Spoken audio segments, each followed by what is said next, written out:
नाज़रीन, इस वक्त हम मौजूद हैं लिया शहर में, और जिस तरह से साउथ पंजाब के बाकी शहरों में तजावुज़ात के मसाइल हैं, वहाँ पर लिया की बात की जाए तो यहाँ पर भी भरमार है तजावुज़ात की। और ख़ास तौर पर इस जगह पर, ये बड़ी मेन जगह है लिया शहर की, यहाँ पर मैं मौजूद हूँ और यहाँ पर भी तजावुज़ात की भरमार है।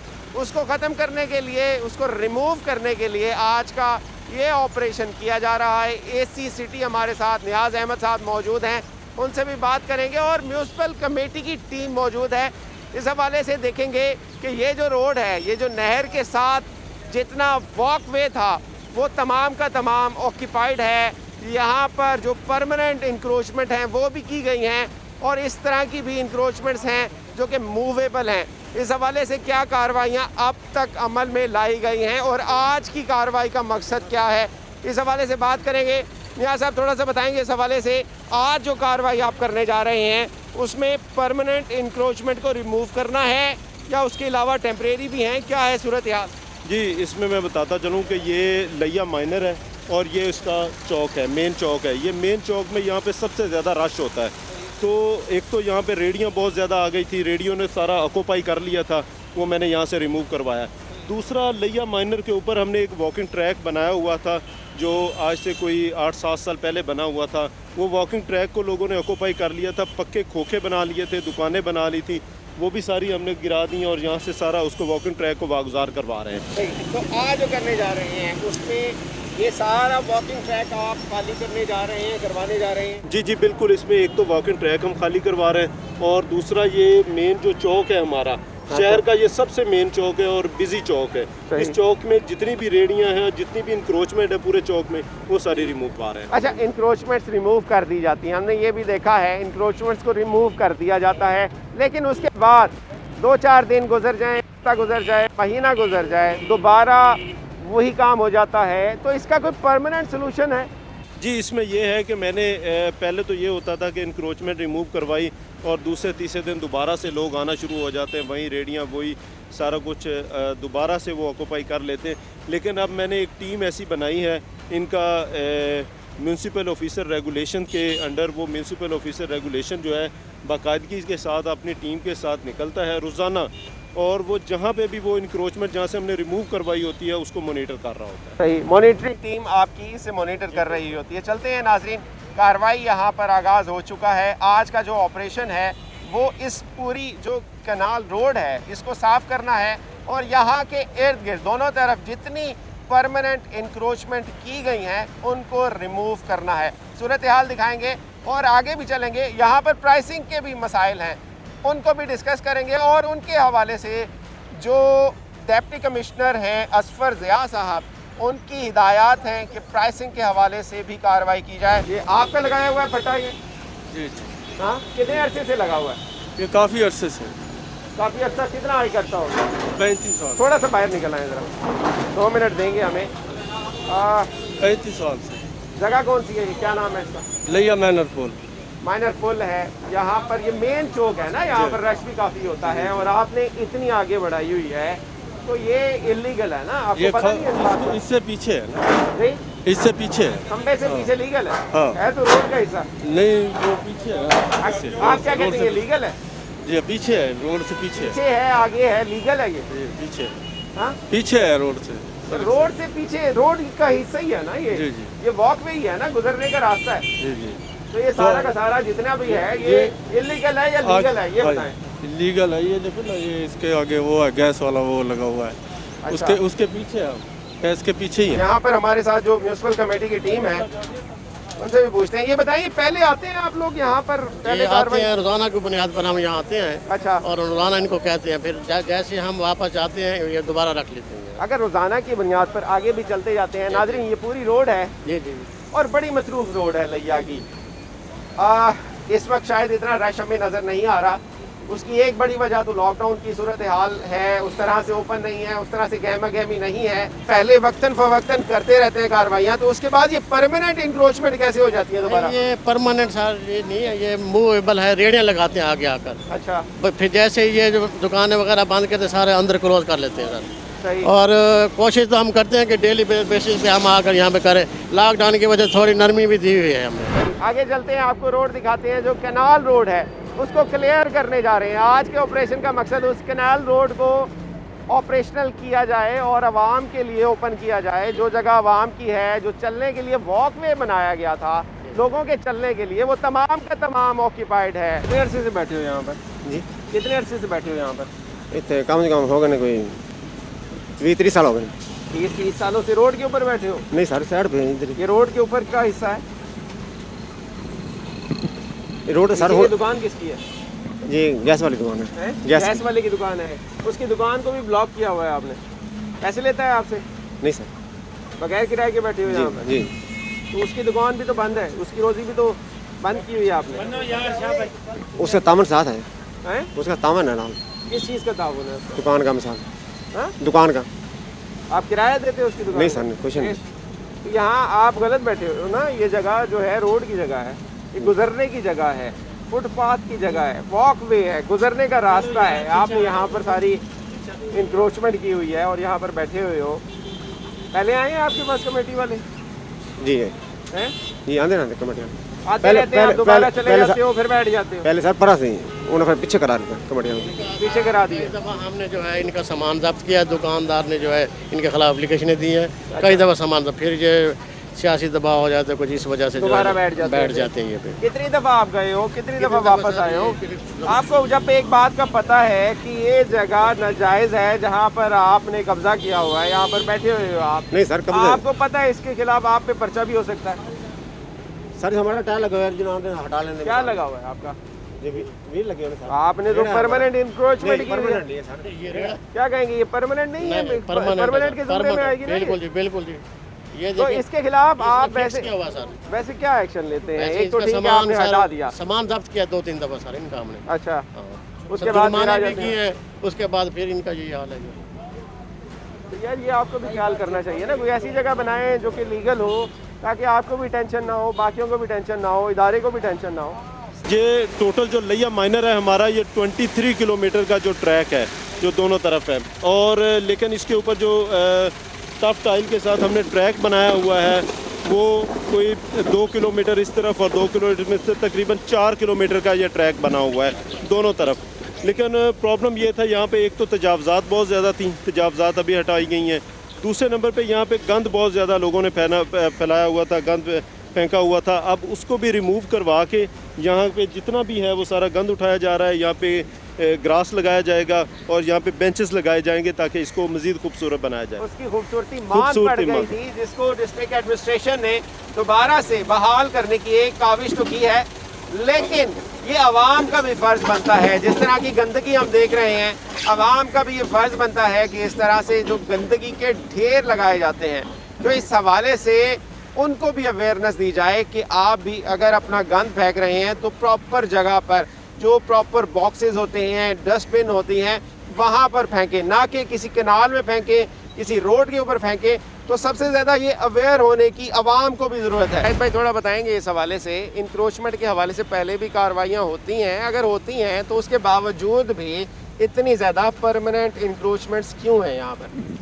असल में अली भाई बात यह है कि इंक्रोचमेंट के खिलाफ इंतजामिया की मुसलसल जो मुहिम है वो तो जारी रहती हैं, लेकिन अगर थोड़ा सा वक्फा आता है तो इसके बाद फिर फ़ौरन जो है तजावज़ात माफिया जो दोबारा वापस लौट कर आ जाता है। अब कितनी कार्रवाइयाँ की जाएँ, सख्त कार्रवाइयाँ होती हैं, फिर अनमन ताजरान जो है वो भी इसमें बीच में आ जाती है कि अनमन ताजरान का कहना होता है कि हमने मुसलसल जो है इनको प्रोटेक्ट करते हैं, जिस पर बाज़ दफ़ा इंतजामिया के अफसरान चेंज हो जाते हैं। जब एक अफसर चेंज होता है, जब दूसरा उसमें आता है तो फिर यकीनन उसको टाइम लगता है दोबारा थोड़ी सी एडजस्टमेंट करने के दौरान। इन तमाम टाइम के दौरान जो है ये तजावज़ात माफिया दोबारा लौट कर आ जाते हैं, लेकिन उसके बावजूद वक्तन फ़वक्तन आज हालांकि देख रहे हैं हम कि हफ्ते का दिन है और हफ्ते में मार्केट क्लोज़ होती है, उसके बावजूद भी मार्केट्स तो मेन जगह तो मेन शॉप्स तो क्लोज़ हैं, लेकिन उनके आगे जितनी इंक्रोचमेंट्स हैं वो तमाम ओपन हैं, वो खुली हैं। लोगों ने जहाँ जहाँ अपने परमानेंट ठिये बना रखे हैं वो उसी तरह से बैठे हैं। बिल्कुल आपने सही फरमाया कि जो दुकानदार हैं इन्होंने अपने परमानेंट ठिये खुद बनाए होते हैं, खुद इजाज़त दी होती है, या बाज़ दफ़ा इस तरह दुकानें बंद कर लेते हैं, अपना सामान बाहर रख लेते हैं और उस पर अपना काम करते हैं लॉकडाउन के दौरान भी। उसके बावजूद ये देखें कि अभी काफ़ी सारे जो ये लिया मैनर पुल है, ये जो वॉकिंग ट्रैक बनाया गया था, ये पिछले दौर हुकूमत पिछली जो गवर्नमेंट इंतजामिया थी, स्पेशल डिप्टी कमिश्नर लिया जो साबिक थे ज़िशान जवेद, उनके दौर के अंदर भी इसको मुकम्मल तौर पर क्लियर करवाया गया। लेकिन अब फिर ये दोबारा जब वापस लौट कर रहे हैं, तब दोबारा इंतजामिया ने ऑपरेशन शुरू किया है। यकीनन जब मुसलसल एक काम जारी रहता है तो उसके बाद तब्दीली तो आती है, और यही मैं समझता हूँ कि शायद फॉलो अप बहुत ज़रूरी है। Follow up फॉलो अप कार्रवाई सिर्फ एक दफ़ा होना मकसद नहीं है, ना एक दफ़ा कार्रवाई होने से कोई भी तजावुज़ात परमानेंटली ख़त्म किए जा सकते हैं। कार्रवाइयाँ का तसलसल बहुत ज़रूरी है। ब्रेक लेते हैं, ब्रेक के बाद वापस आएंगे तो मज़ीद कार्रवाइयाँ जो प्राइसिंग के हवाले से कार्रवाइयाँ हैं वो दिखाएंगे।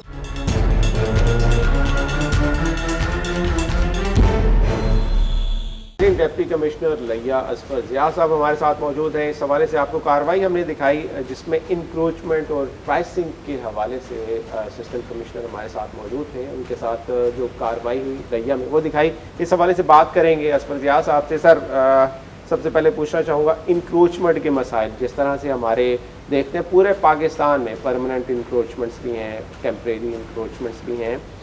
लिया की सूरत हाल हम देखते हैं तो लिया की सूरत हाल भी काफ़ी ज़्यादा गंभीर है। रेगुलर बेसिस पर की जाती हैं कार्रवाइयाँ और उसके बावजूद भी दोबारा से इंक्रोचमेंट कर ली जाती है। क्या कहेंगे इस सारी सूरत हाल के हवाले से? जी बहुत शुक्रिया। ये जो टेम्परेरी इंक्रोचमेंट है, जैसे आपने बताया, दो तरह की इंक्रोचमेंट्स होती हैं, टेम्परेरी और परमानेंट। तो जहाँ तक permanent encroachment on state land है, कोई बहुत बड़ी ऐसी इंक्रोचमेंट हमारी सड़कों पे, रोड साइड पे उस तरह से वे मौजूद नहीं है। अलबत्ता टेम्परेरी इंक्रोचमेंट तो एक हाइड एंड सीक का प्रोसेस है, आँख मचोली चलती रहती है इंतज़ामिया की, और जो लोग इसको अपनी करते हैं वहाँ पे, उसमें आपको पता है रेहड़ियाँ खड़ी हो जाती हैं, छोटे छोटे ये जो हमारे ढाबे टाइप के, और थोड़ा सा ये बना लेते हैं वहाँ पर, और वो एक सिलसिला चलता रहता है। एक बहुत बड़ी कार्रवाई कनाल रोड पर की गई थी, और उसमें ये पूरी कनाल रोड की दोनों साइड से ये तकरीबन 2-2.5 किलोमीटर का ये जो लाइन है, वॉकवे है, हाँ जी, इसको वॉकवे, सारा क्लियर किया इसको गया। क्लियर करवाया गया था। उसके बाद ये इस पर फिर भी जो कुछ लोग हैं वो आगे बैठ जाते हैं, और फिर ये एक्सेस चलती रहती है, जैसे आज आपने देखा। क्योंकि इसमें एक ह्यूमन पहलू भी है, ह्यूमैनिटेरियन पहलू भी है कि आपके जो छोटे कार्ट होल्डर्स हैं, आपके रेहड़ियों वाले हैं, ये बेचारा छोटा गरीब तबका होता है, और इन्होंने भी अपनी रोटी रोज़ी चलानी होती है। और स्पेशली आजकल जैसे आपके इलम में है, लॉकडाउन की वजह से और कोरोना के हालात में, तो इसके अंदर गवर्नमेंट की पॉलिसी इन जनरल ये है कि इतना ज़्यादा वो ना किया जाए कि इनका रोज़गार ही बंद हो जाए, और थोड़ा सा सॉफ्ट उसके ऊपर स्ट्रेटेजी है। आप मुल्की हालात को बंदेज रखते हुए, वैसे तो आइडियली तो आपकी बात ठीक है, वो बिल्कुल दोनों साइडें सड़क की क्लियर होनी चाहिए, लेकिन ट्रैफिक फ्लो की हिंड्रेंस जहाँ पर भी आती है वहाँ हम पूरी कोशिश करते हैं। इसका कोई परमानेंट सोल्यूशन है? मैं ये पूछना चाहूँगा, ख़ास तौर पर ये जो टेम्परेरी हैं, जिनको एक दफ़ा आप हटाते हैं और अगले दिन दोबारा आ जाते हैं, इसका कोई ऐसा सोल्यूशन है कि परमानेंट हल हो जाए इसका? देखिए, इसका परमानेंट सोल्यूशन तो यही है कि आप शहर में किसी एरिया को आइडेंटिफाई करके ये वहाँ सब लोगों को शिफ्ट करें, और वहाँ एक नया टेम्परेरी बाज़ार कायम करें। और ये तजर्बा किया जा चुका है मुख्तलिफ शहरों में, लेकिन एवेंचुअली ये कामयाब नहीं हुआ किसी जगह पे भी। मतलब मुझे याद है कि आज से कोई 20 साल पहले जब मेरी बिहाड़ी में पोस्टिंग थी बतौर सिटी मैजिस्ट्रेट, तो हमने ये तजर्बा किया था, और वो बाद में मेरे वहाँ से ट्रांसफ़र के बाद मुझे पता लगा जी लोगों ने वो जगह जो अलॉट की गई थी वो और लोगों को बेच दी, और ख़ुद फिर सड़क पे आगे खड़े हो गए। तो ये तो मैंने जैसे लफ्ज़ बोला ना, हाइड एंड सीक चलती रहती है।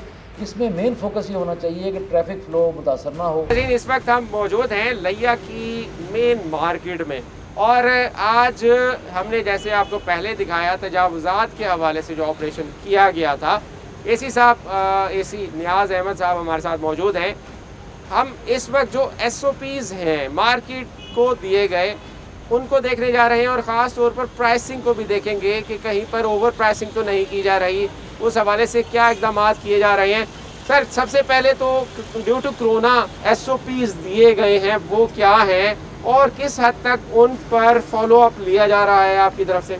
जी, बिस्मिल्लाहिर्रहमानिर्रहीम। कोरोना के हवाले से जो गवर्नमेंट की SOPs थी कि जितने भी दुकानदार हैं, एक तो वॉशिंग पॉइंट्स बनाएंगे, कोई भी अगर गाहक एंटर होता है तो बाहर सबसे पहले अपने हाथ को धोएगा, या वॉशिंग एरिया बना हुआ होगा। वॉशिंग एरिया, ये वॉशिंग पॉइंट बना हुआ है उनका, फिर उसके बाद दोबारा जो डिप्टी कमिश्नर साहब की हदायत थी कि जितने भी दुकानदार हैं उन पर अवेज़ा किया जाए कि कोई भी जो ग्राहक है वो मास्क के बगैर एंटर नहीं हो सकता। तो हमने हर दुकान के बाहर ये लगवा दिया है कि no entry without mask. No mask no service, no service जो स्लोगन था। ठीक है जी, बिल्कुल, ये हमने इसको इम्प्लीमेंट भी करवाया और जहाँ पे इसकी वायलेशन नज़र आती है हम उनको जुर्माना भी करते हैं। फिर उसके बाद जो दुकानदार हैं उनको भी चेक करते हैं कि ख़ुद भी वो मास्क पहन रहे या नहीं पहन रहे, उसको भी इंश्योर करवाया जा रहा है। तीसरे नंबर पे हमारी जो कोरोना के हवाले से फिर हमारी जो प्राइसिंग के होते हैं कि प्राइस को कंट्रोल किया हमने जाए। ये देखा है ड्यू टू कोरोना जो है बहुत ज़्यादा बूम आया है, अशिया खुर्द-ओ-नोश की कीमतों में बहुत ज़्यादा बूम आ गया। पता नहीं चलता, हर कोई अपनी मन मर्जी के रेट्स ले रहा है। उस हवाले से क्या कर रहे हैं? उस हवाले से ये है कि डिप्टी कमिश्नर साहब ने यहाँ पे पूरे ज़िला लिया में 22 प्राइस कंट्रोल मजिस्ट्रेट्स बनाए हुए हैं जो मुख्तलिफ एरियाज़ उनको डिफ़ाइन किए गए हैं। वहाँ पे एरियाज़ में जाते हैं और जो नोटिफाइड रेट होता है डिप्टी कमिश्नर साहब की तरफ से जारी शुदा, उसके मुताबिक वो उसको इन्फोर्स करवाते हैं और हम चेक भी करते हैं क्या उसकी वायलेशन तो नहीं हो रही। अगर वहाँ पे हमें कोई भी वायलेशन होती है या हमें कोई एक्सपायरी चीज़ मिलती है तो उनको हम जुर्माना भी करते हैं और कानूनी कार्रवाई भी करते हैं। तो इस वक्त हम देखने जा रहे हैं दो चीज़ों को नाज़रीन, एक SOPs जो बनाए गए हैं कोरोना की वजह से और दूसरा जो ओवर प्राइसिंग के मसाइल हैं, उन तमाम चीज़ों को देखेंगे। आगे चलते हैं, मार्केट में देखते हैं सूरत हाल क्या है। रेट पर बेच रहे हैं आप चीनी? एक मिनट नहीं, आपको याद तो होगा ना रेट क्या है, क्या दे रहे हैं आप ग्राहकों को? सर 76 मैंने ली थी। अच्छा, 76 ही बेची। रेट क्या है आपको जो रेट लिस्ट आई हुई है? रेट लिस्ट में सर ये है जो आपके होलसेलर से ख़रीद है ना +2, लेकिन हमने 76 रुपये बेची। सर क्या है रेट लिस्ट के मुताबिक? कल जो है ना इसका रेट जो है वो गवर्नमेंट की तरफ से, क्योंकि इस्लामाबाद हाई कोर्ट ने इसका मुकर्रर किया है परसों, तो 70 रुपये पर केजी इसमें है। और कल से हमने ये नोटिफाई भी करवा दिया है और यहाँ की जो अंजुमन ताजरान है उनको भी नोट करवा दिया है और फिर उनको ये तंबीह भी की है अगर किसी जगह पे कोई भी वायलेशन होगी तो उनको हम जुर्माना भी करेंगे और उसके खिलाफ कानूनी कार्रवाई भी करेंगे। आपको जो गवर्नमेंट ने रेट कर दिया 70, आप 70 रुपये भी आप देंगे सर उसका इसको 70 रुपये लिख के लगाएं, 70 रुपये देंगे आप। ठीक है, अभी इस पे लिखें और 70 रुपये इसको दें। वो सारे आपने यहाँ से अभी आप 76 दे रहे हैं, क्या नहीं, मैं बताता हूँ ना सर। कितने? अभी ये जी सोर्स पर्सन थे AC साहब की टीम के और इन्होंने अभी परचेजिंग की है पहले जाकर। कितने की परचेज की है आपने? 78 रुपीज़ पर केजी, जबकि जो गवर्नमेंट का रेट है वो 70 रुपये है और ये 8 रुपये एक्स्ट्रा लिए गए हैं। और इस हवाले से जो कार्रवाई है, जो ज़ाब्ते की कार्रवाई है वो की जाएगी, इनके खिलाफ जो फ़ाइन है वो इम्पोज किया जाएगा। नहीं का क्या रेट है? 75 रुपये। कितना? 75 रुपये रेट है। अच्छा, गवर्नमेंट का रेट क्या है? हम तो ताज़ी वाले हैं, एक गट्टू लेके आते हैं, 74 रुपये पड़ता है, 73 रुपये पड़ता है, 75 रुपये, 2 रुपये पर मुनाफा। आपको गवर्नमेंट का रेट तो पता होना चाहिए ना, ऑब्वियसली आपकी शॉप है इतनी बड़ी। क्या रेट है गवर्नमेंट का? पता नहीं सर, नहीं पता आपको? आपको पता ही नहीं है? रेट लिस्ट लगाई हुई है आपने? रेट लिस्ट लगाई हुई है। सर आए ज़रा, यहाँ पर ये कह रहे हैं कि 75 रुपये ये बेच रहे हैं। कितने रुपए मिली है आपको यहाँ से? आपने इधर आए 155 रुपये के 2 किलो दिए हैं। 155 रुपए की आपने 2 रुपये काटे हैं सर। 155 का उन्होंने बताया है, 5 रुपये इसके पास थे नहीं, 150 में मुझे दिए। अच्छा जी, 150 रुपये ही ले लिया आपने। ठीक है जी, इनका कहना ये है कि 150 यानी कि 75 रुपीज़। सर 75 रुपये केजी यहाँ पर प्राइस है जो कि परचेज़ किया है हमारे सोर्स पर्सन ने। इन्होंने परचेज़ किया है 2 किलो और 75। ये क्या रेट लगा रहे हैं आप? 75 क्यों लगा रहे हैं आप? 73। आपको पता है गवर्नमेंट ने रेट 70 रुपये मुकर्रर किया है, तो आप 70 रुपये क्यों नहीं दे रहे? तो आपके पास महीना पड़ी हो, मुझे इससे क्या गरज है? मुझे तो ये गरज है कि जो रेट है उस रेट के मुताबिक आप बेच रहे हैं या नहीं बेच रहे। 70 रुपये है और 70 रुपये ही आप बेच। हम देखते हैं कि दुकानदार अपनी मन मर्जी के रेट्स लगाते हैं। चीनी के प्राइस हों तो कोई रेट फिक्स नहीं है, अपनी मर्ज़ी, जिसका दिल करता है 78 रुपये, जिसका दिल करता है 75 रुपये, जिसका दिल करता है 80 रुपये में पर केजी शुगर फ़रोख्त कर रहा है। जबकि जो गवर्नमेंट की तरफ से प्राइसेस हैं वो 70 रुपये हैं, 70 रुपीज़ हैं। 10,000 का फ़ाइन किया गया है। इन पर जा रहे हैं, आपको दिखाते हैं। राजा करियाना स्टोर लैया, आपको पता है रेट क्या है? हैं अंकल आपको? आपसे लेके गए, क्यों आपने 80 रुपये दिए चीनी? मुझे गवर्नमेंट का रेट है 70 रुपये। आपको पता है परसों से रेट गवर्नमेंट का 70 रुपये मुकर्रर हो गया है, ठीक है। और डीसी साहब ने कल नोटिफाई भी कर दिया है 70 रुपये आप बेचेंगे चीनी। आपने 90 रुपये भी ली होगी तो फिर भी 70 रुपये बेचेंगे, क्योंकि जो गवर्नमेंट का रेट है वही हमने इन्फोर्स करना है। मुझे नहीं पता, मुझे नहीं पता। तो अंकल ये आपको पता होना चाहिए ना कि आप जाहिर है दुकान में फ़रोख्त कर रहे हैं अशिया खुदोनोश, तो उनके रेट्स आपको पता होने चाहिए। उसके अलावा रेट लिस्ट लगाई हुई है आपने? जी, रेट लिस्ट लगाई हुई है बाकी? जी, सामने तमाम जितनी भी करियाना शॉप्स छोटी होंगी, बड़ी होंगी, तमाम के ऊपर इस साइज बोर्ड लगा हुआ होगा, वो बोर्ड लगा होगा, और नीचे वो ऐप जो है वो उसके हवाला भी लिखा हुआ है। नाज़रीन आप देख रहे हैं कि ये एक बड़ी अच्छी चीज़ है, बड़ी अच्छी काविश है। ये सरकारी निर्खनामा की जो पूरी रेट लिस्ट है वो डेली बेस पर अपडेट होगी इसके ऊपर, और ये हैंग की जाएगी। लेकिन यहाँ पर हम देखते हैं कि वो हैंग तो क्या साइड पे रखी हुई होती है ऐसी जगहों पर, क्या वजह है इसको कोई ऐसी जगह पर आप क्यों नहीं प्लेस करते? छोटी लगा दी है ये, छोटी से शटल बेहतर बंद नहीं है करते ये? हैं ना ये नीचे, तो इसको आप इसकी कोई जगह बनाए ना, प्रॉपर जगह बनाए ताकि जो भी आए उसको नजर आए। लेते हैं ना यहाँ पे इसके ऊपर। सही। और चीनी क्यों आप महंगी बेच रहे हैं? ये हमें रेट का पता नहीं था ना। मतलब एक दुकानदार ये कह रहा है कि उसे रेट का पता ही नहीं था, ये क्या बात है? मतलब आप वायलेशन कर रहे हैं। ये वाले साहब आए हैं आज सुबह, आप कहें वायलेशन हम कर रहे हैं, हमें कानून का पता नहीं है, तो क्या आपको जुर्माना नहीं होगा? क्या रेट मिलता है चीनी का?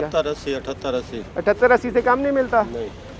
सही। जबकि गवर्नमेंट ने 70 रुपए किया हुआ रेट। नहीं, हमें नहीं मिल रहा। यूटिलिटी स्टोर्स पर मिलता है आपको? नहीं, उधर चीनी है नहीं, वो कहते हैं चीनी नहीं देते। नहीं देते वो। बताएंगे भैया, और आप नहीं देते चीनी। यूटिलिटी स्टोर्स पर चीनी आपको नहीं मिलती, जबकि यहाँ पर 28 यूटिलिटी स्टोर्स हैं आपके लैया में जी, कहीं से चीनी नहीं मिलती? नहीं मिलती।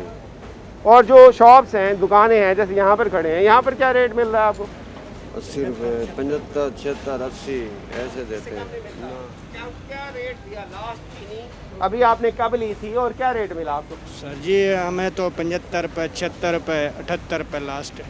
अच्छा। यूटिलिटी स्टोर पे तो हमें मिलता भी नहीं, कुछ मिलती नहीं है? नहीं मिलती। और अगर आप लेने जाएं पड़ी हो तो उसके साथ कोई कंडीशन लगाई जाती है कि कुछ और? सर जी वो कहते हैं कि कोई और चीज़ लें तो आपको मिलेगी, वरना नहीं मिलेगी। थोड़ा सर ऐसे है कि हमारे लिए में यूटिलिटी स्टोर पे तो वैसे भी चीनी बहुत नायाब है। कोई भी जाता है तो वहाँ चीनी लेने तो वो कहते हैं कुछ और चीज़ें लो पहले, फिर आपको चीनी मिलेगी। अगर वैसे कोई चीनी लेने जाए तो वो कभी 78 लगाते हैं, कभी 80 लगाते हैं। कोई फिक्स रेट नहीं है? फिक्स रेट नहीं है, जबकि गवर्नमेंट का रेट 70 रुपए है जी, जिसका गवर्नमेंट ने मुतय्यन किया है कि चीनी का रेट 70 रुपए है।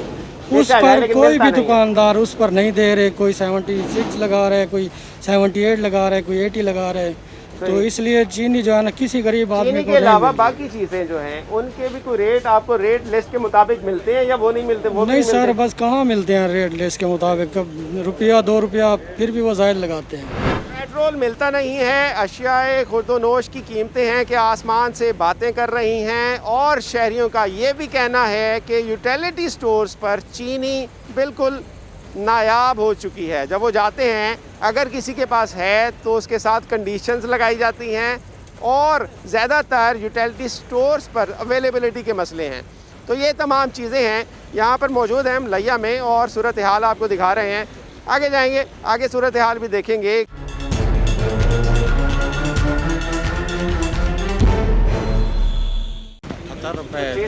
हाँ जी, 78 रुपये। 78 रुपये? हाँ जी। आप तो 78 बेच रहे हैं, आप मुझे कह रहे थे आप 70 बेच रहे हैं। नहीं, 70 रुपये आप दे रहे हैं। मैंने पूछा, इन्होंने कहा आज से 70 देना शुरू कर देना। अभी परचेज की है ना भाई ने? जी 78 रुपये की सर। हाँ जी, अभी परचेज की है ना? हाँ जी, अभी की है। अभी परचेज की है। और यहाँ पे ये फौरी तौर पर आप रेट लिस्ट लगाएं, ठीक है। 70 रुपये किलो चीनी का रेट है, ये कल नोटिफाई हो गया है। इसके अलावा हाई कोर्ट ने इससे पहले इसका ऐलान कर दिया था। आप सब लोगों को पता है, ये कोई एक्सक्यूज़ नहीं है कि आप लोगों को इसका पता ही नहीं है। दुकानदार है, दुकानदार को हर चीज़ का पता होता है। जब रेट गिर रहे होते हैं ना या बढ़ रहे होते हैं, दुकानदार को 2 दिन पहले पता होता है कि रेट बढ़ रहे हैं। आप अभी मुझे कह रहे थे कि आप 70 रुपये दे रहे हैं, और जबकि अगर हमने परचेजिंग ना करवाई होती। मेरा नाम इमरान। अभी थोड़ी देर पहले मैंने रब्ता किया, उन्होंने कहा आपसे आप 70 रुपये बेचने की बात नहीं है। अब देखिए, ये एथिकली भी आपने झूठ भी बोला है, ऑन कैमरा हमारे पास रिकॉर्ड है क्या आपने झूठ भी बोला है और आप ये कह रहे हैं कि 70 रुपये? इमरान नाम, इमरान अहमद। इमरान अहमद साहब। नाज़रीन, सूरत हाल ये है कि लोग ये मानने को तैयार नहीं हैं कि वो किस रेट पर बेच रहे होते हैं। अभी देखें, अगर ये परचेजिंग ना करवाई होती, हमारे सोर्स पर्सन के थ्रू परचेजिंग ना करवाई गई होती, तो ऑब्वियसली इन्होंने तो यही कहा है कि ये 70 ही बेच रहे हैं, जबकि इनसे परचेजिंग हुई थी 78 रुपये पर केजी के हिसाब से। इसलिए नियाज़ साहब एसी हमारे साथ मौजूद हैं और इनकी टीम जो है यहाँ पर फ़ाइन भी कर रही है और इस वक्त फ़ाइन किया गया है इस शॉप पर। स्टॉक में जो है ना आसानी अभी रेट क्या दे रहे हैं? 70 रुपये इन्होंने लगा दिया बाहर, और इनके पास सबसे ज़्यादा स्टॉक पड़ा हुआ है चीनी का। और जो ही इन्होंने सुना है और डी साहब की तरफ से ऑर्डर हुए, उन्होंने फौरी तौर पर उसके इम्प्लीमेंटेशन की है और SOP के मुताबिक जो इनकी इम्प्लीमेंटेशंस थी वो भी उसी तरह है। खुद भी मास्क पहन रहे हैं और लोगों को बाहर इन्होंने लिख के भी लगाया है, तंबीह भी की है कि वो सारे उसमें मास्क भी पहनेंगे। अच्छा, इनसे परचेजिंग भी कराई थी, कितने हुई परचेजिंग? ये 70 रुपये में दी है। 70 रुपये में ही मिली? हाँ जी। चलें फिर तो जी आपको बल्कि शाबाश देनी चाहिए कि बाकी तमाम शॉप्स थी जितनी, वहाँ पर रेट हमें 78 या 80 रुपये मिला। ये साहब 70 रुपये पे इम्प्लीमेंट भी किया हुआ है और जो सोर्स पर्सन हमारा परचेज़ करने गया उसने भी 70 रुपये की परचेजिंग की।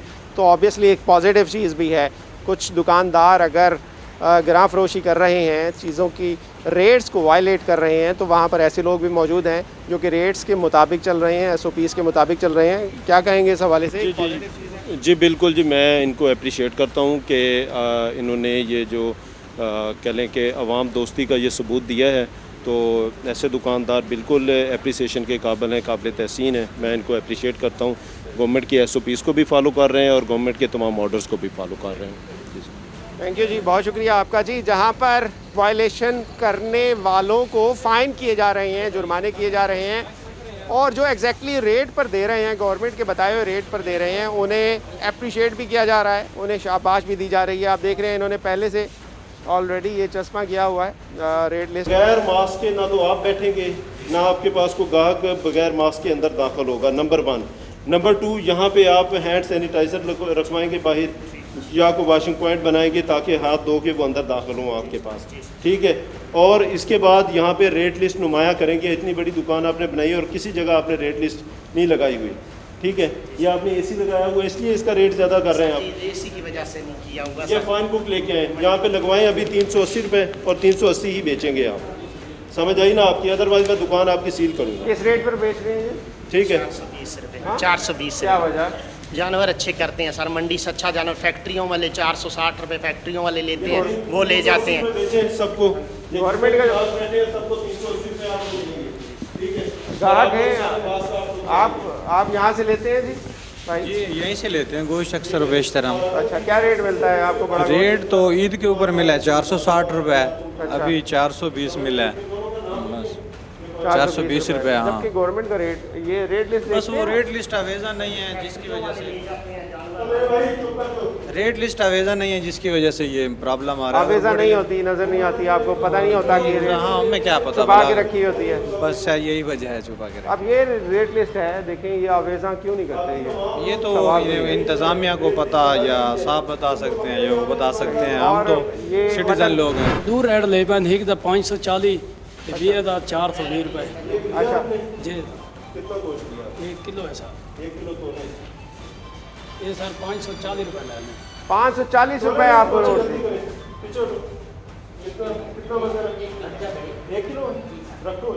रखो ना, क्या जल्दी है? ये कम है जी, देखिए 982 ग्राम है। ये जरा फुटेज लें। आपने 1 किलो लिया है और रेट क्या लिया है? रेट इतना 540 है। 540 रुपए आप रेट ले रहे हैं बगैर हड्डी का है। बगैर हड्डी के आपका फिर ये वजन पूरा क्यों नहीं है? जो बोन लेस होता है ना, पूरा क्यों नहीं है? जो बोन होती है खाली 150 रुपए किलो। वजन पूरा क्यों नहीं है?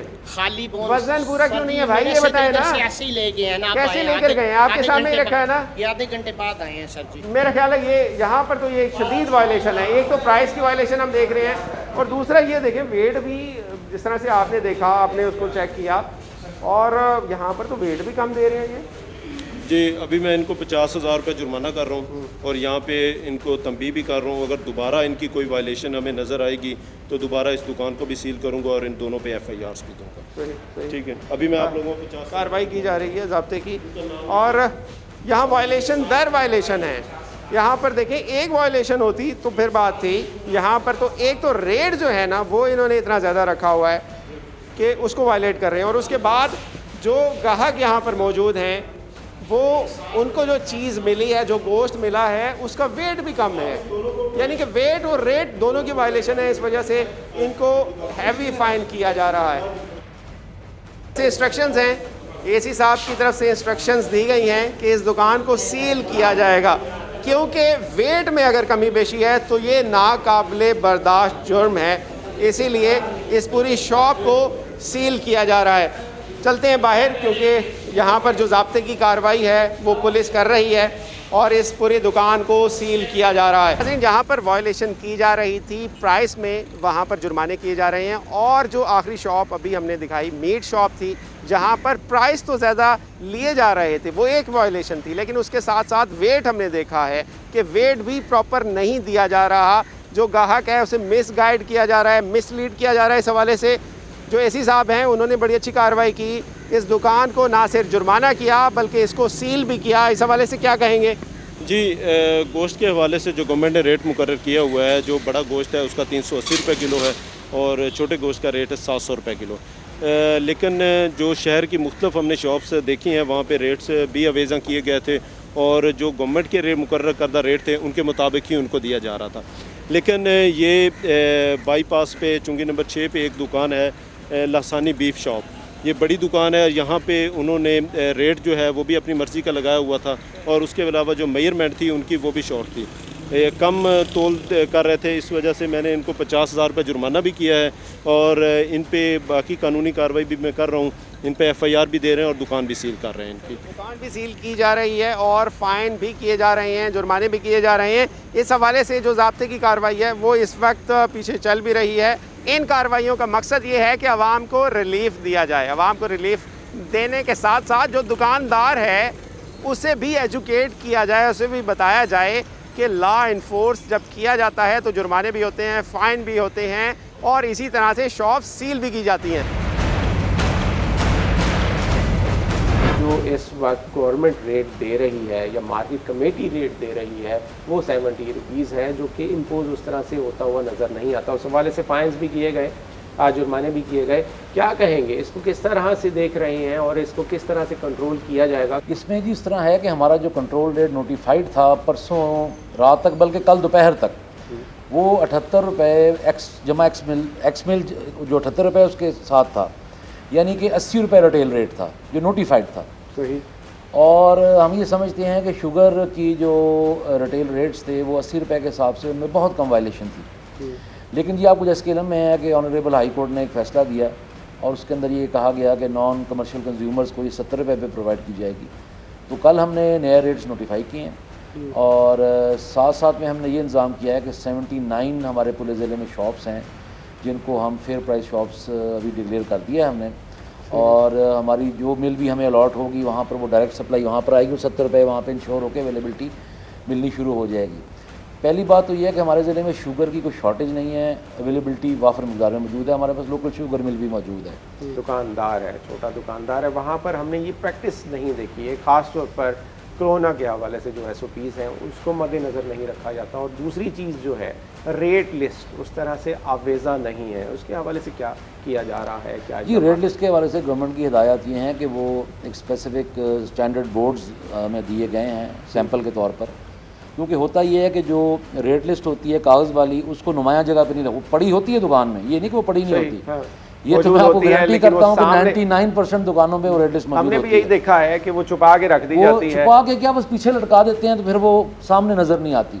तो कानून में ये है कि रेट लिस्ट एक तो मौजूद हो, दूसरा वो लेटेस्ट हो, यानी जो भी रेट चल रहा है उसके मुताबिक हो, पुरानी ना हो। तीसरी बात ये है कि वो नुमाया जगह पे अवेज़ा हो।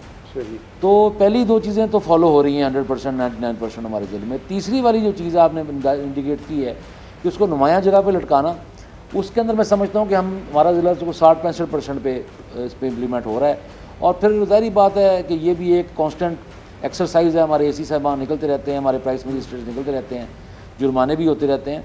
और मैं ये समझता हूँ कि पिछले 3 से 4 महीने में इसमें काफ़ी बेहतरी आई है, यानी कि जब मैं चार्ज लिया था उस वक्त ये रेशो अराउंड 30% थी, तो अभी ये तकरीबन डबल हो गई है। इंशाल्लाह ये एक्सरसाइज चलती रहेगी। यूटिलिटी स्टोर्स भी यहाँ पर बताया गया कि 28 एक तकरीबन यूटिलिटी स्टोर्स लिया में काम कर रहे हैं, वहाँ पर अवेलेबिलिटी क्या है ख़ासतौर पर चीनी और आटे के हवाले से और रेट्स के हवाले से? जी बिल्कुल, यूटिलिटी स्टोर्स गवर्नमेंट का एक बहुत बड़ा इनिशिएटिव है और आवाम की बेहतरी के लिए है। हमारे पास जो टोटल यहाँ पे यूटिलिटी स्टोर्स हैं सारे फंक्शनल हैं और वहाँ पर चीनी और आटा जो है वो सब्सिडाइज्ड रेट पे मिलता है, तो वो अवेलेबल है। मैंने खुद भी इनको चेक किया है, इसी से बान भी चेक करते रहते हैं।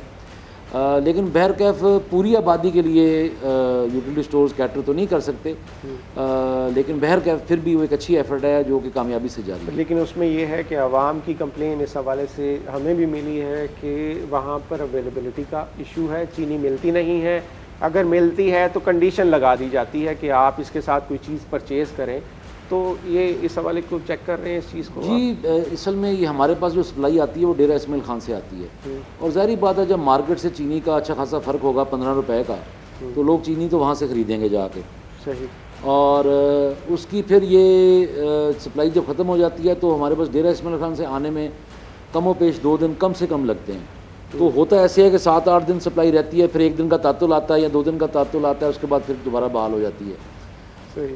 और ये आपकी बात ठीक है, ये असल में बिज़नेस मॉडल है। अब सिर्फ अगर चीनी वहाँ फ़रोख्त होगी तो बाकी आटा और बाकी चीज़ें ख़राब होंगी। यही कहना है डिप्टी कमिश्नर असफर ज़िया का कि इन तमाम चीज़ों को देखा भी जा रहा है और जो प्राइसिंग के मसाइल हैं उनको भी रेक्टिफाई किया जा रहा है और अपनी भरपूर कोशिश की जा रही है कि SOPs को भी फॉलो किया जाए जो कोरोना अवेयरनेस के हवाले से हैं, क्योंकि वो सिर्फ आपके लिए हैं, वो हमारे लिए हैं, वो तमाम लोगों के लिए हैं। उसको फॉलो करना आपके लिए भी ज़रूरी है और हमारे लिए भी ज़रूरी है। इजाज़त दीजिएगा टीम मुजरिम को उनको।